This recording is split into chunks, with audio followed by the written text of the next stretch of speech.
Hello guys, good morning.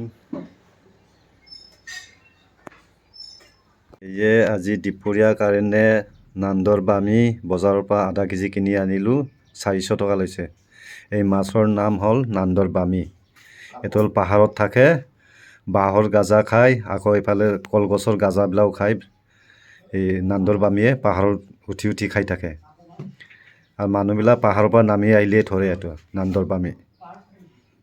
বজাৰ ওলাইছিলে, দেখা পাই পেলাই আধা কেজি কিনি আনিলোঁ 400 টকাৰ। নান্দৰ বামিটো এতিয়া ভাজি কৰি আছোঁ, আগতে ভাজি কৰি লওঁ তৰকাৰী বনাবৰ কাৰণে। গৰম হৈ গ'ল, এতিয়া পিঁয়াজ ভাজি লওঁ। আলুটো ভাজি লওঁ, আলু দিলোঁ, এইটো ভাজি কৰি লওঁ, এতিয়া দিলোঁ, ভাজি লওঁ, দিলোঁ আগতে। ধুনীয়াকৈ ভাজি আছোঁ, বিলাহী আলু মছলা পাতি ধুনীয়াকৈ ভাজি আছোঁ। তৰকাৰীটো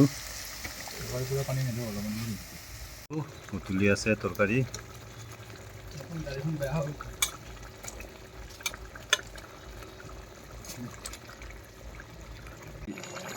মাছৰ তৰকাৰীটো আছিলে নান্দৰ বামি আৰু বিলাহী আৰু আলু ৰেচিপি।